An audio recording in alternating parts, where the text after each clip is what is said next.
to this week's unique episode of Livewire TV. And I'm going to share with you in a moment why this one is unique. So first of all, if you're new here, welcome. This is the show where we like to talk all about business strategies, marketing strategies, and mindset strategies that's going to really empower and ignite your business growth. Each week, usually at Thursday, 7 p.m. GMT time, I bring you guys a guest that's going to really enlighten you. They're at the pinnacle of their game. They are making waves within their industry. So I'm your host, Rohini. Livewire TV is brought to you by Livewire Media, where we do corporate videography and video marketing. This week, I'm super excited to introduce you guys to my dear friend, Ernold. Ernold, we finally made this happen. Yes, we do. Yes, we do. And yeah.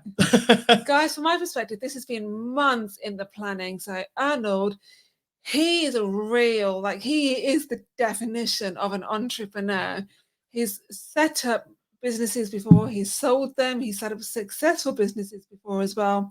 He knows exactly what to do when it comes to scaling up, networking with the right people, positioning yourself in the right way possible.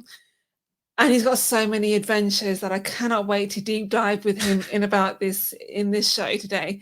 But his most recent one is setting up Learn Global. So Learn Global is on Roku TV. If you've not heard of it, it's really just, there's so many different aspects of it, but I suppose the most famous one is Learn TV, where people can share shows kind of like this one, and people from across the world can watch them. In a nutshell, Ernold has done literally the impossible. He has set up his own TV channel and scaled it during a pandemic, which is amazing. So Ernold, welcome to the show. I'm genuinely super excited to have you here. Yeah, well, thank you very much. It's great also to have you at Learn Global headquarters. So, but yeah, well, thank you for having me here. Yeah. So tell us about your recent projects that you've got going on at the moment. Oh, well, where shall I begin? I don't know how long this interview is going to be, but let's say in a really nutshell, we are now focusing on virtual productions. We are focusing on virtual reality, the metaverse, everything that got to do with, well, virtual world.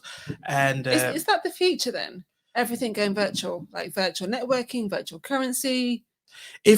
See this way, if I had a glass ball and I can say and look into it, I'll say it is the future, but people think that as a future thing that it's like gonna go for another, let's say 3 or 4 or 5 years. To be honest, it already started 3, 4, 5 years back. Yeah, and we now even longer than that, even back to the 80s. Those records.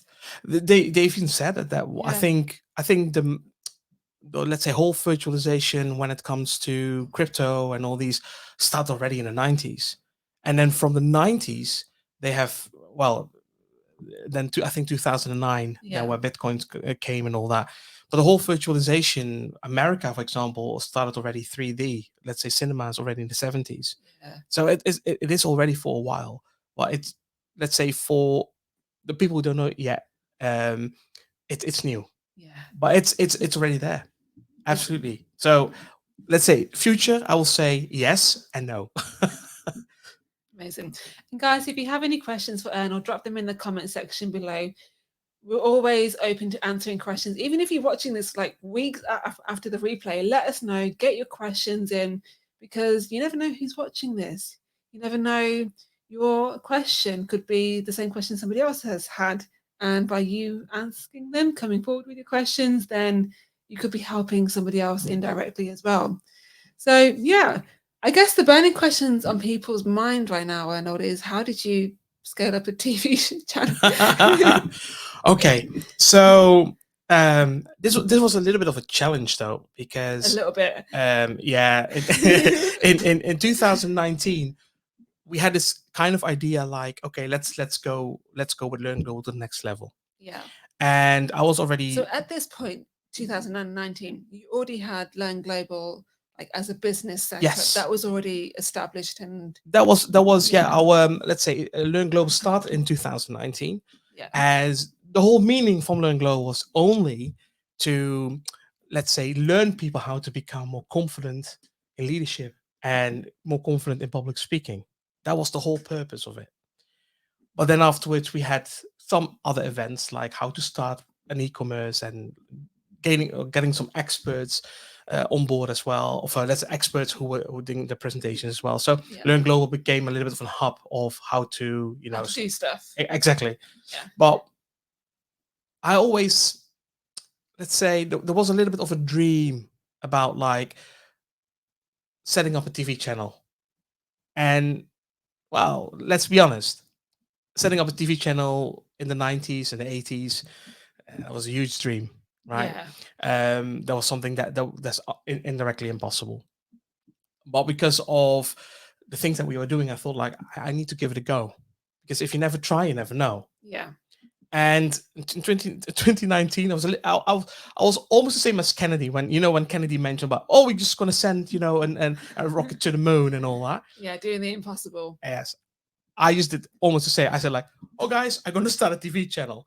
But let's be honest, I was a little bit clueless because I thought like, oh, yeah, I've mentioned it already, but we need to make it happen. And the let's say the ideas were there, but the technology absolutely not. Right. And then in 2020, let's say before the pandemic, we gave it a little bit of a start. Now, my business partner Ken Elm, myself, and some other team members, we started to explore a little bit, like what can we do? And then we got the big support from Roku, who said like, we will support you in setting up the TV channel. How did you manage to land that deal then with Roku? And for those of you who don't know Roku, by the way, they're an American company, am I right? Yes, it's a company, streaming company. Yes. They are the equivalent of like Netflix and Apple TV and Amazon Fire Stick. Yes. Yeah, correct. And well, in 2020, when we got this kind of like connections with Roku, so how do we get connection with Roku? So when you start a TV channel, you need to go through sort of like, well, not screening process, but you just want to know what you're gonna stream and etc. And they were quite interested in a way, because we said like, oh, we want to stream educational content, motivational content, and inspirational content. And stuff like that wasn't out at that time. That was absolutely not out. No. I mean, I could only find that stuff on YouTube if I wanted to go looking on a TV channel. We have tried YouTube, but other billions of people as well. So this means that the content, we had really valuable content. Well, only got like, let's say 20 views, 100 views. Well, 100 views after maybe 6 months. You were really happy. I was really happy if you got like 5. I was like, on YouTube, can you imagine the amazing video? Oh, I got 125 views, and then 3 months later it's 126 or something like that. But with the TV channel, it was a totally different story, because that content wasn't there yet. So what we did was a little bit of experimenting, but we have never thought, and I think a lot of people haven't, was when the pandemic came. Yeah, no one was prepared for that, really. No, exactly. So when we put the content on the TV, well, when we were in like development, sort of like development mode, we needed to accelerate it. Yeah. Because otherwise, well, let's say all the events that we had before, was cancelled.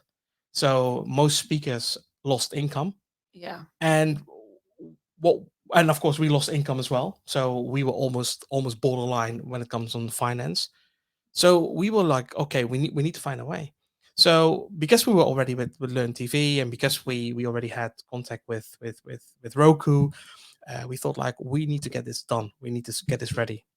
And we worked almost 2.5 months, almost 24 hours with maybe 2 or 3 hours of sleep, working on that channel to make it all working and happen.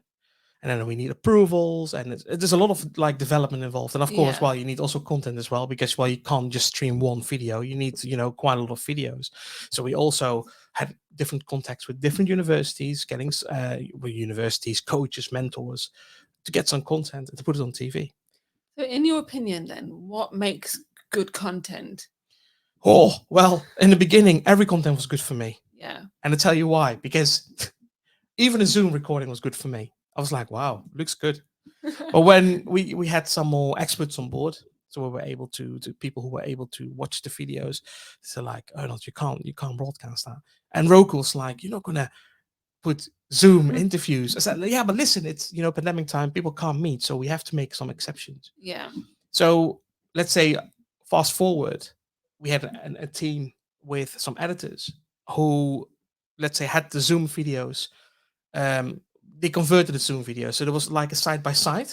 But what we did was, and Zoom in that time was not that advanced. So what we took is like when every speaker speak, we just framed the speaker, and then when Yeah. somebody Yeah. else speaks, and that was edited. So the Zoom recordings were edited most of the time, and just to give it a little bit of TV quality. Yeah. But yeah, and of course, Zoom became better, StreamYard became better, and So all that. you learned to adapt with the times Oh yeah, because you had absolutely. to. Yes, we worked really hard to get that, like, because having getting in the TV industry. So when we started the channel, we thought like, oh, you know what, we're gonna upload some content. You were ignorance on fire. Indirectly, yes. Yeah, me too. Actually, when I first started business, yeah, because you're not aware of what could go wrong, which I think in some ways is a nice thing. Yes. Well, we've we thought that was it, like with the content, until we also got some server failures. We had let's say issues with let's say the updates, because Roku, of course, support, it's the same as like Apple TV. So when you Yeah. have iTV, or let's say for the people Netflix on your Apple TV or on Roku, it's sort of like an app, so it needs to be updated and every time. And of course we have never thought about that. So we finally had like loads of subscribers on there, and then the server went down. So we were like, oh, oops. So we have learned from the mistakes, but these kind of like mistakes, um, well, I call it indirectly experience, have helped us to make a sustainable TV channel. Yeah, that's a really good outlook to have. Just to always look on the positive side. There's always a silver lining to everything, right? Even when you're Yes. facing doom and gloom.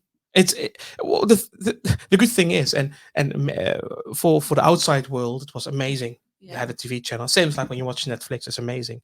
When you look at the back end, it was quite a lot of things that we needed to do. I have to Yeah. say, there was the beginning stage. If it comes to now, of course, we work with much more efficient, and yeah, the whole, let's say, the whole back end of the channel is totally different than it was in the beginning. But in the beginning, I think, yeah, we went through quite a lot. But let's say positive, negatives. The positive was always, it was always running. Negative, yeah, well, I will say it's a lot of like a journey that we went to go through. 2020 was a really challenging year. Yeah. Yeah. How did you deal with that then mentally?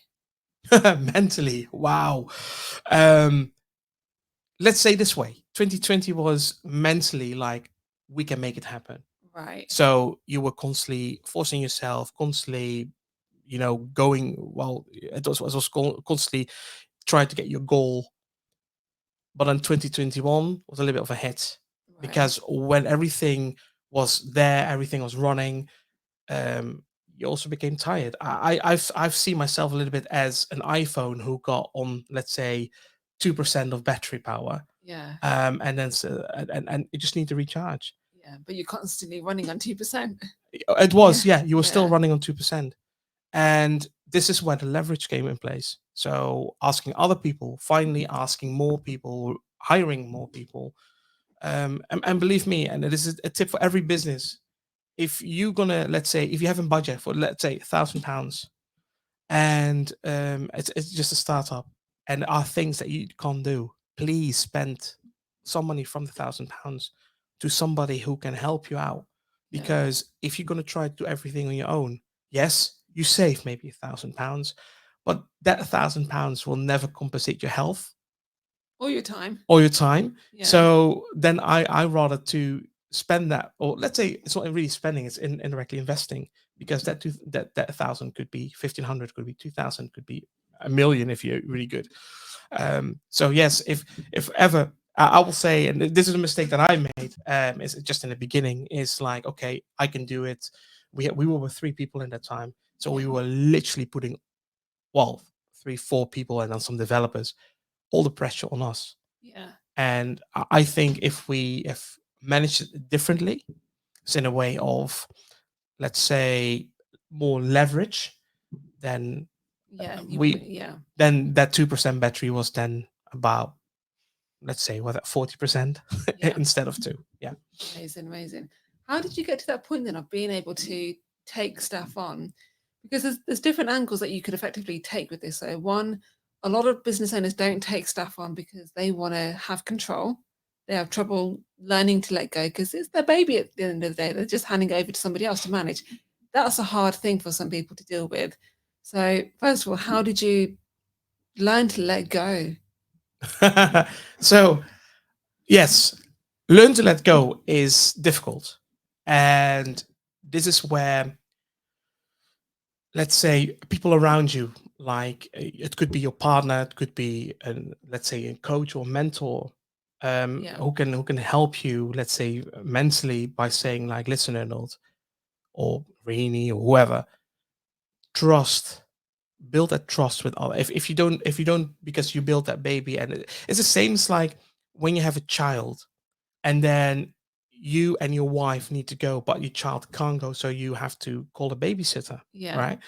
And then it's a question: can you trust that babysitter?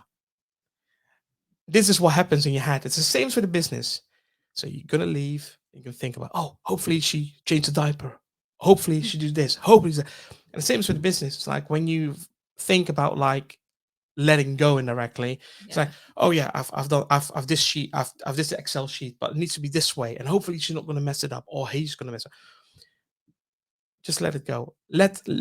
I've learned by letting go, by let them make the mistakes, or they even make it better.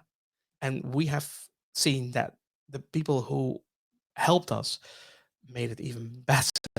So that was for me, and of course for the business partners, for the people who are involved with Learn Global.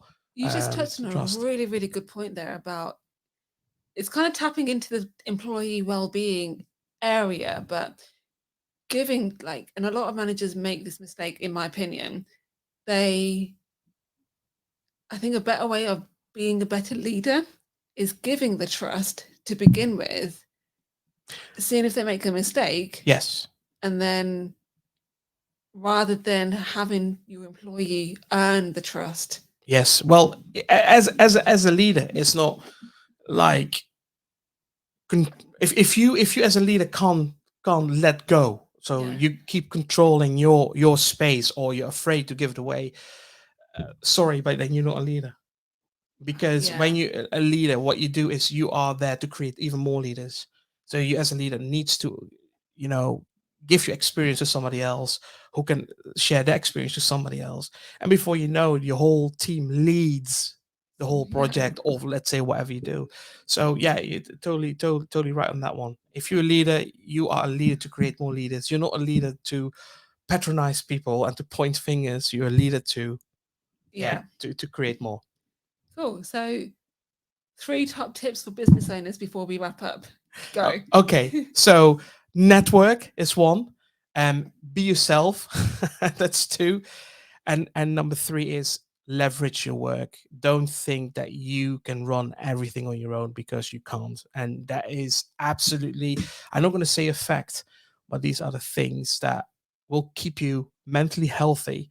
But also, you need some rest. Oh, and I have a 4th one, Rahini. If you spend time with your family, and loved ones, don't let them aside because you have to run a business. Because running a business is fun, but also the people around you who are indirectly supportive, don't forget them. Now, on that note, there's this wonderful myth called work-life balance. Yeah, exactly. Yes, yes. So what would be your advice then on helping people to find that work-life balance? Because there are going to be times where you do have to potentially sacrifice going to a family event to work on the business because it might be time sensitive or whatever reason. Yes. There might be times where that scale isn't quite balanced. How would you deal with that? Okay. So there's one thing that is really important, is sometimes you have to say no, even to clients. When you think you're going to have a big, let's say somebody comes with a big deal, with a whatever, and they're just going to demand that you're going to be there 24 hours, 24/7. Oh, that's not doable. Exactly. Well, there you go. So you already mentioned it. Like, so setting boundaries. Exactly. your client is your client, but don't let them decide your lifestyle. So if you can't deal with it, if you love your life, then you make that decision. If you think that you can do it, take it. But Yeah. if you think like, okay, I still want to have a life, I always say it's always good to make money. It's always good to have a big deal coming in and all that. But if you don't have the team yet, I will say be innovative. Yeah. So big client comes in, think, okay, I can't do the 3 people. I need to extend it to 20 people. So be creative. And you will learn that slowly during the time that you build up a business. Yeah. So yeah, if you buy a business, if you take over a business from somebody else, it's different. But I mean, if you start a business all the way from the beginning, you slowly will find that kind of balance. And again, just do what you can do, and if you can't do it, be all creative, Yeah. or find the right solution, or just say no. Amazing tips. I love it. So guys, we're going to wrap it up here. Really appreciate you guys joining us, watching from home, on your phone, wherever you're watching from. If you have any questions for either myself or for Ernold, drop them in the comment section below. Or alternatively, you can connect with us both directly. Ernold's link is going to be in the description above, so just connect with him there and then and say, hey, I saw you on Livewire TV. Let's have a chat. So connect with Ernold. And where can people get in touch with you about inquiring for either Learn TV or Learn Global? Yes, so I'm on LinkedIn as Ernold van Buren. Like if I'm on LinkedIn, of course we have a website, learnglobal.co.uk. Yeah. Well, I will say send me a direct message, and if they like to have a conversation, or they want to know more, or they want to get inspired or whatever, just drop a line on LinkedIn, because that's where I am most of the time. Guys, honestly, connect with Ernold because he is making waves in the online television space, cryptocurrencies, AI technology. Honestly, you won't regret it. And it's also about connecting with people of the right mindset as well. Yes. I always find that when you connect with people who are either better than you, it's going to hurt some of your egos. Yeah. Connect with people who are better than you. Yeah. And connect with people who are in a position that you aspire to be in. And it's amazing how doing that alone, Yes. their mindset just rubs off on you. So that's why I'd recommend connecting with Ernold, because he knows his stuff, guys. Well, I've also learned from others. So that's absolutely not to do with ego. Is if you're an entrepreneur, if you start a business, it's not all about like image and everything. It's all about working together, and learning from each other. And this is how you can grow in life, your business, and etc. and everything. Love it, guys. Make sure you join us next Thursday right here, 7 p.m. GMT time, for another awesome episode of Livewire TV. See you there. See you all.